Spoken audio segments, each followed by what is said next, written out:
Yan, kain na tayo. Ngayon pa lang ako kakain. Kauuwi ko lang ng bahay. Galing ako ng Dasmariñas, Cavite. Ito ang aking ulam tonight. Yan, Shanghai. Siyempre, yan, may sausawan. At ang my favorite soap. Yan, with bola-bola. Dahil pinagbubula-bula. Yan, with egg. Siyempre, ang pork sisig. Yan. Kain tayo, guys. Hmm? At doon sa mga basher, wala akong pakialam sa inyo, mga buwisit kayo. Mm-mm. Yan. Kain muna tayo. Yan. Yan. Yan. Mainit ang soup.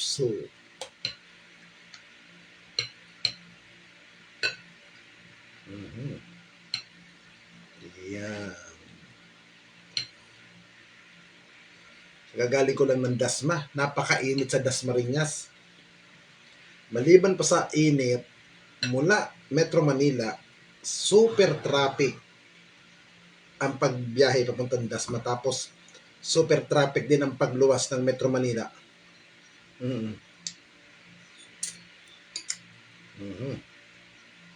Ayan. Hoy, nag-dinner na ba kayo, mga kaibigan? Kumain na ba kayo?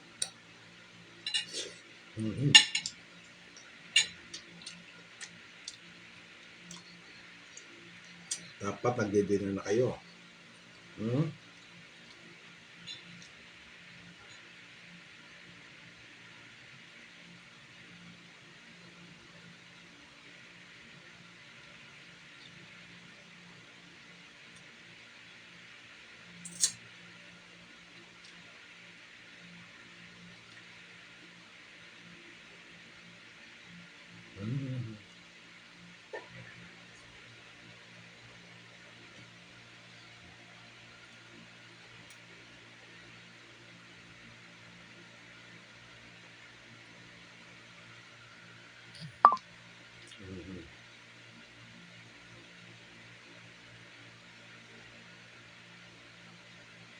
Hoy, nga pala ha, mamaya meron akong i-upload. Yung pinaka na kung saan yung about dito kay Jonathan Morales na walang kredibilidad, na kung saan natanggal sa pagkapulis, natanggal sa PDEA. Ay, charge mo to! Buksan mo yung aircon na yun.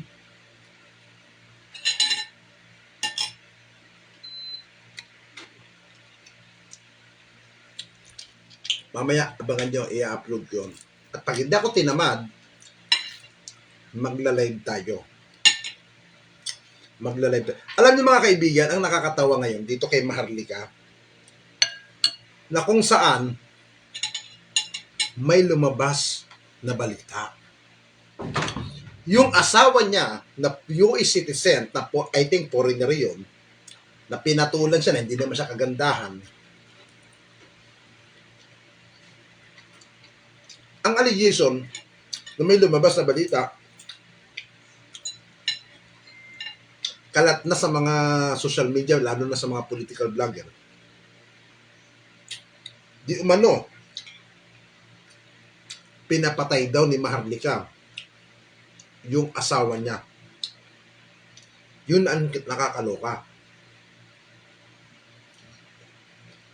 Siguro, para lang manatiling US citizen siya, or makuha niya ang pera ng asawa niya. Siguro ganun something. Diba?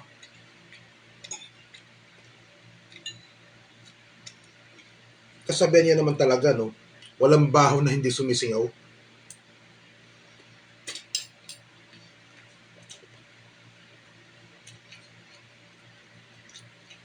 Kita niyo mga kaibigan, ang content ng mga DDS na tanga, mga bobo, na mga inutin,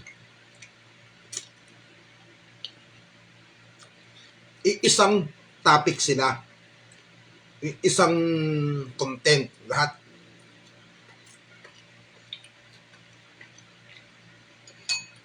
Para lang sirain, ipahiya si BBM. Napalabasin nila sa kanilang mga topic.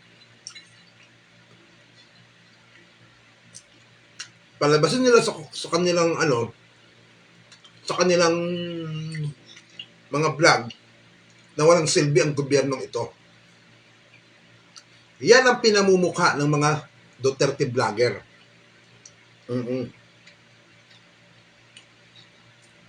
Bukas, ayan, may Senate hearing na naman tomorrow sa Senado about sa walang kakwenta-kwentang investigation na yan.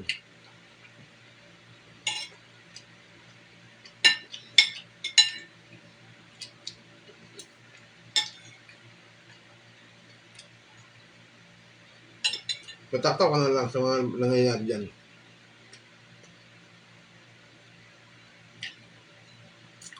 Ito pa na ang natatawa ako kay Jonathan. Galit na galit siya kay Senator Jinggoy eh. Sinasabi niya wala daw kredibilidad si Jinggoy. Dahil nahatulan daw, na-convict. Ang issue naman doon, hindi naman yun eh. Mr. Morales, ang issue dito, yung iniingay mo. Yung pinagngalandakan mo sa Senado, si Jinggoy, isang senador, isang elected, binoto ng bayan. Ibig sabihin, may karapatan siyang magtanong sa'yo bilang parte ng Senado. Diba? Ikaw ito nag-akusa eh.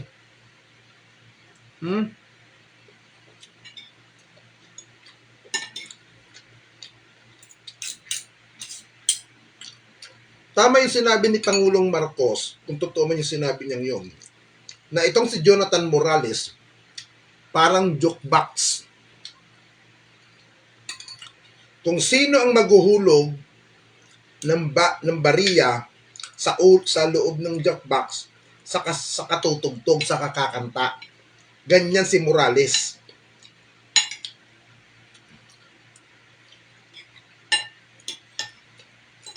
Nakakaloka.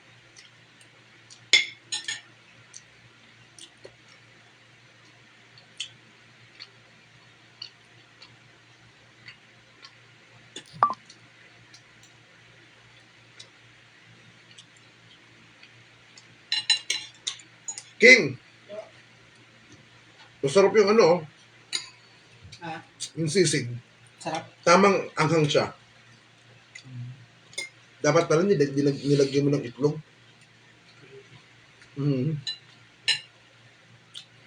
Masarap yung sisig. Dinagdagan ko na yun eh. Ito. Sauce? At yung liquid. Hindi, masarap siya. Kaya nakakatakot. Pampahay blood yan. Taba eh.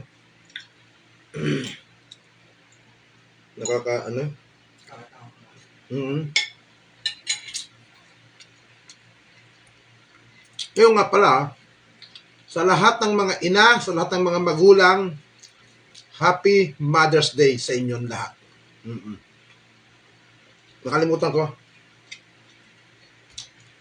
Siyempre, Happy Mother's Day sa kay Ate Helen Barsaga, kila Mayora, sa lahat ng mga tita, sa mga auntie ko, Happy Mother's Day, at sa lahat ng mga pinsan kong babae, na dakilang ina, sa kapatid kong babae, Happy Mother's Day sa iyo. At sa lahat ng mga kababaihan sa buong mundo, Pilipina, Happy Mother's Day.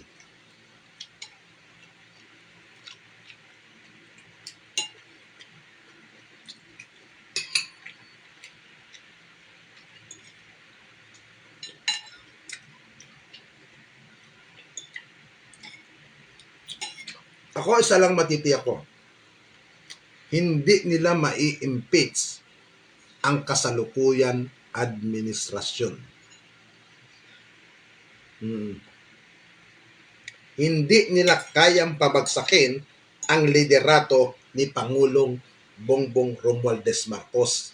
Kaya doon sa mga tangat bobo, sa mga tanga, bobo, inutil, mga packing shit na mga anti-Marcos hanggang sa umatungal kayo, umiyak kayo, magpakandamatay kayo, hinding-hindi nyo basta mapapabagsak ang liderato ng kasalukuyan pamumuno ni Pangulong Ferdinand Bongbong Marcos.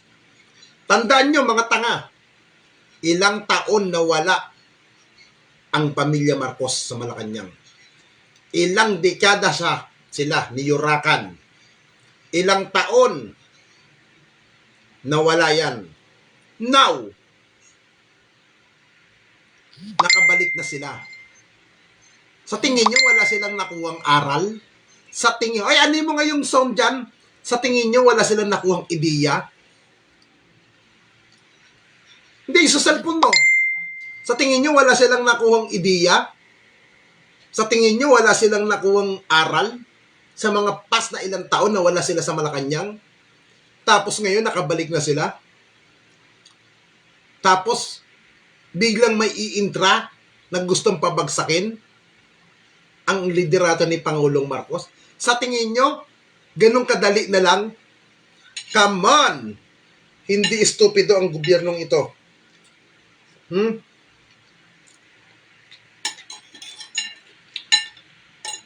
Hindi ganun ka-estupido. Ha? Hindi ganun ka-estupido ang leadership ni Pangulong Bongbong Marcos. Ha? Ilang dekada yan nawala sa kapangyarihan. Tapos ngayon pa lang sila bumabangon, biglang i-intra na naman tong mga anti-Marcos para pabagsakin.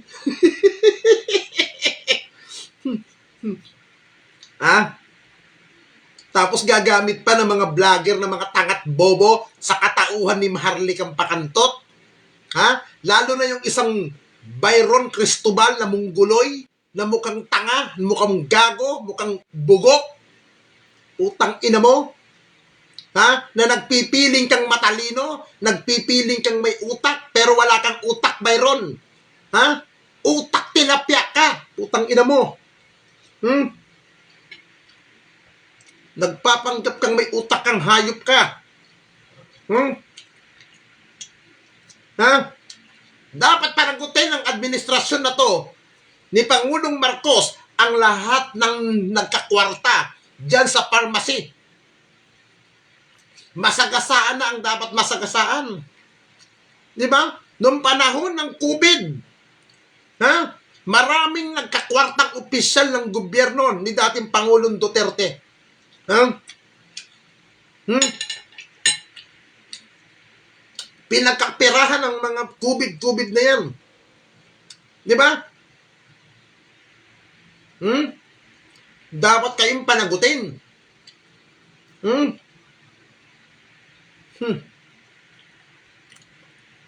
Ito na lang, yung ginawa natin, ito na lang, example na lang.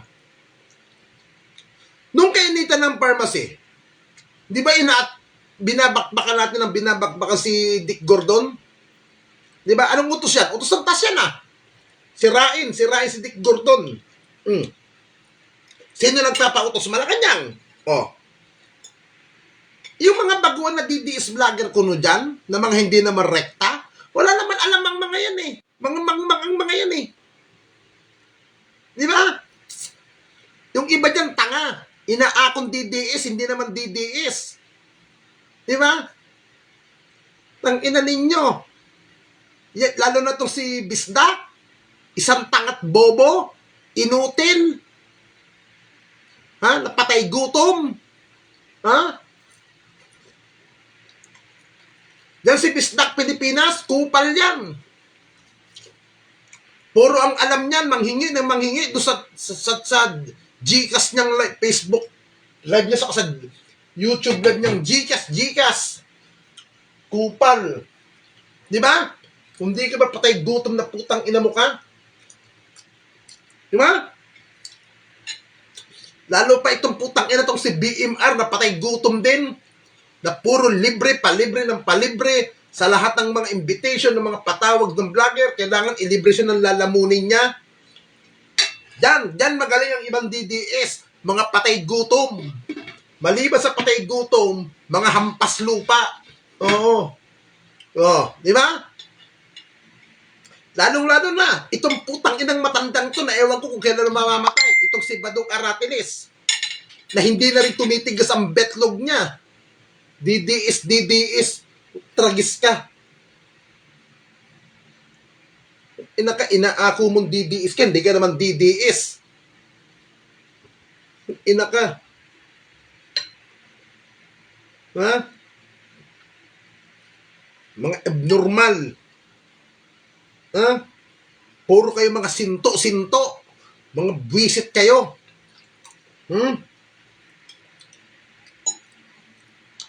Mapanggap kayong mahal nyo ang bansa. Mahal nyo ang Pilipinas. Mga putang ina ninyo. Sa isyu ng Spratly, tahimik kayo. Pero sa isyu ng paninira nyo kay Pangulong Ferdinand Marcos, super aktibo kayo. Ha? Lalong-lalo na, ito pa nakakatawa, nagsama-sama yung mga tarantado at mga bobo. Ha? Talagang todo suporta sila doon sa kalbong abnormal na si Jonathan Morales, na walang kredibilidad, na walang kakwenta-kwentang mga kinukumpas. Ha? Tang ina nyo, napitik lang kayo ni Jinggoy Estrada, napitik lang kayo ni Chis Escudero, nagsipag-iyakan na lahat kayo. Tang ina ninyo, pagsusungal-galing ko mga mukha ninyo, mga mukha kayong aso. Nagpapanggap kayong mga matatalino, mga buwaka ng ina ninyo. Ha?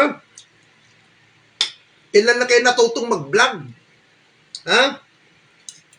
Lalong-lalo na itong patay gutom na si Bisdak, saka itong si BMR na patay gutom. Itong dalawang kupal na ito, nung araw, magkaaway yan, ngayon magkabate, kasi nga, tapos nag-away. Dahil sa mga palipad ng Gcash. O, di ba? Ginamit-gamit niyo yung isko niyan. Mga bugok. Puro kayo mga inutil. Kagaya na lang, nung huli kami nagkita ni BMR, wala, tang inang yan. Ngayon natuto ng maglako si BMR. Saan mo nabibili yan?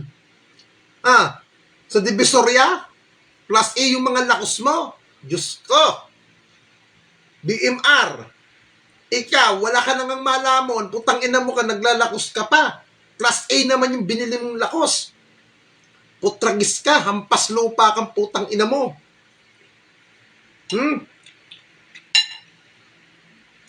Gago, yung asawa mo, kinakantot ng ni Bisdak. Kasi, hindi nga, BMR. Yung asawa mo, BMR, kinikwento sa akin ni Bisdak, nagpapakantot ang asawa mo kay Bisdak. Kasi inutil daw ang bayag mo. Ha? Kasing inutil ng puon mong nasa Davao na hindi na tinatayuan ang bayag mo. Ito naman si Bisdak, yung asawa nito, kinakantot ni Bada na mungguloy.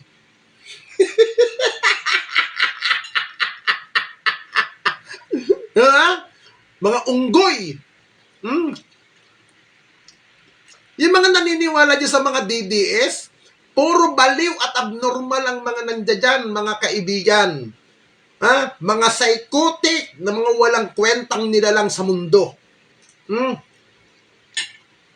I'm sorry, pero totoo sinasabi ko. Puro kayo mga abnormal.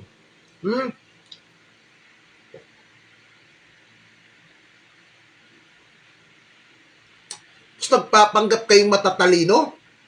Nagpapanggap kayong may utak? Ha? Yung mga dating BBM vlogger, na mga hindi nabigyan ng trabaho, ngayon, bumabaliktad kayo. Bakit? Kasi hindi nyo nakuha yung gusto ninyo, mga putang ina ninyo. Ha? Hindi ko na kayo papangalanan yung mga BBM vlogger dyan dati. Ngayon, naging anti-Marcos na sa pamumuno ng isang gagang pakantot na si Maharlika. Yan, BBM vlogger yan.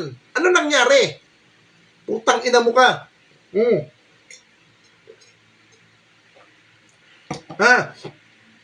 Dahil hindi kayo nakaporma sa gobyernong ito.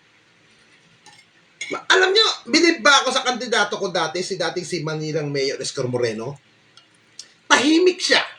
Hindi siya nakikisaw-saw sa administrasyon, sa isyo.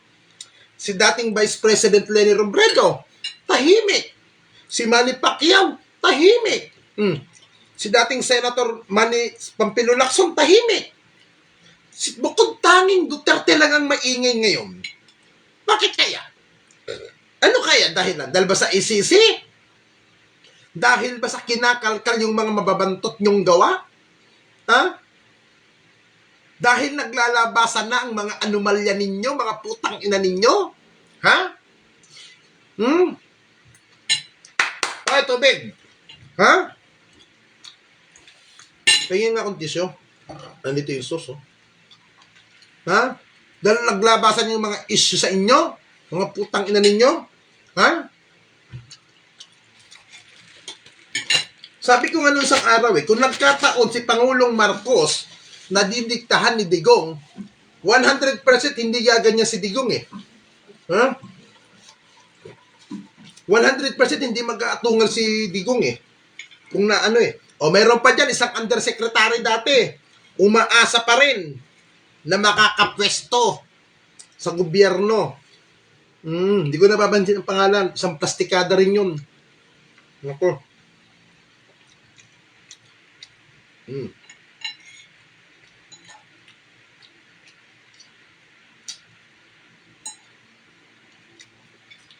Dapat kalkalin dapat alam nyo guys, meron opisyal ng gobyerno nung panahon ni Pangulong Duterte. Panahon ito ni Pangulong Duterte. Isang undersecretary na kung saan may pera daw involved si Herbert Colanco doon.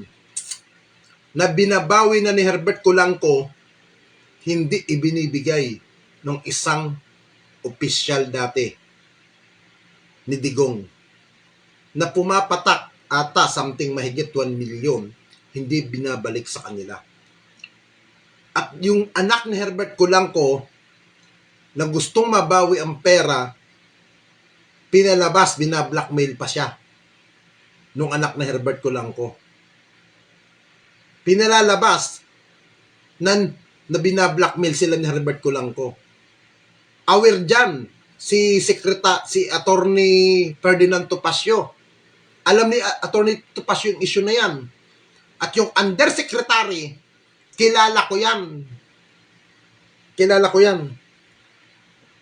Ikwento ko kaya ito, minsan, doon sa taas, sa opisyal. Yung ginawa ng isang opisyal dati. Total, anti-Duterte, anti-Marcos din yun Ikikwento ko minsan isang araw. Iparating ko doon sa taas. Pagkatapos, pinira-pirahan si Herbert Colanco. Nung babaeng opisyal na to ng gobyerno ni dating Pangulong Duterte. Lumabas na sa mga news. Kakalkalin natin to. Kakalkalin natin sa mga news. Ginamit pa yung isang ahensya, yung isang enforcer ng government. Kung kilala nyo si Herbert Colanco, yung hari ng Bilibid, yan. Pinira-pirahan niya ng isang official ng gobyerno dati. Ikikwento ko to sa taas.